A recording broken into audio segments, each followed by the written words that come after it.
जय श्री कृष्ण। नमस्कार दोस्तों, स्वागत है आप सभी का मेरे YouTube चैनल पर। दोस्तों आज मैं आपको वैशाख मातम चौथे अध्याय की कथा का श्रवण कराऊंगी। वीडियो को लाइक करें, शेयर करें, चैनल को सब्सक्राइब जरूर करें। तो आइए सुनते हैं।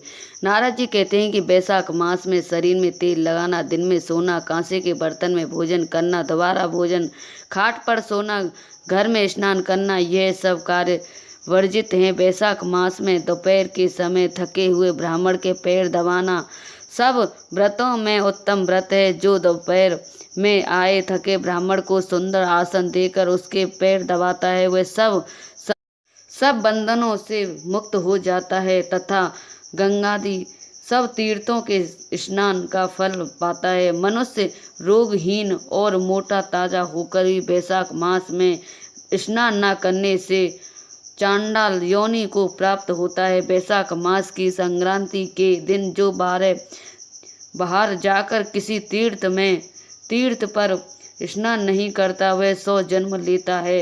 वैशाख मास में अन्नदान अथवा जल दान न करने से निर्जय पूर्वक सभी दुखों से मुक्त नहीं होता। वैशाख मास में नदी में स्नान करके भगवान विष्णु का ध्यान करने से निश्चय ही 3 जन्मों में किए गए पाप नष्ट हो जाते हैं। प्रातः काल समुद्र में गिरने वाली नदियों में स्नान करने से 7 जन्मों के पाप और ऊषा काल में सप्त गंगा में स्नान करने से करोड़ों जन्मों के पाप नष्ट हो जाते हैं।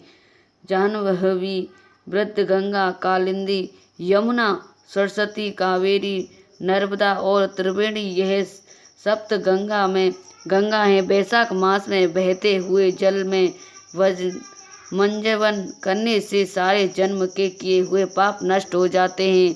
दूध से उत्तम दही और दही से उत्तम घी है। वैसे ही सब मासों में कार्तिक से माघ और माह से वैशाख मास उत्तम है। दरिद्र तथा पराधीन को जो भी थोड़ी से थोड़ी वस्तु, जल, कंद, मूल, फल, गुड़, छाछ आदि मिल जाए, वही दान कर लेनी चाहिए। दान न करने से दरिद्रता आती है और दरिद्रता से मनुष्य पाप करता है तथा पाप से नरक मिलता है। इसलिए मनुष्य को विस्तारानुसार अवश्य दान करना चाहिए। वैशाख मास के देवता विष्णु हैं, इस कारण इस मास में कई हुआ जप, दान, यज्ञ और तप आदि फल देने वाले हैं।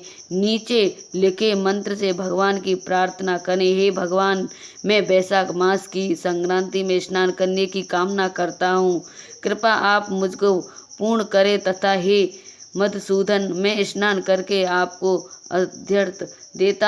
अर्घ देता हूँ, आप इसे ग्रहण करें। गंगादि सब तीर्थ में मेरे अर्घ को ग्रहण करके मुझ पर प्रसन्न हो और समर्थित पापियों पर भी कृपा करके मेरे अर्घ को ग्रहण करें और यथोचित फल देवे। इस प्रकार अर्घ देकर स्नान करके वस्त्र पहनना अपना नित्य नियम करें और वैशाख में उत्पन्न होने वाले फूलों से भगवान का पूजन करें तथा वैशाख की कथा सुने। इससे करोड़ों जन्मों के पाप नष्ट हो जाते हैं। जो तुलसी दल से भगवान का पूजन करता है, वह सार्वभौम राजा होकर अनेक जन्मों में विधिवत सुखों को भोगता है और फिर अनेक कितने ही कुलों के साथ विष्णु की सायुज्य मुक्ति पाता है। बोलो वैशाख महात्म की जय। बोलो विष्णु भगवान की जय।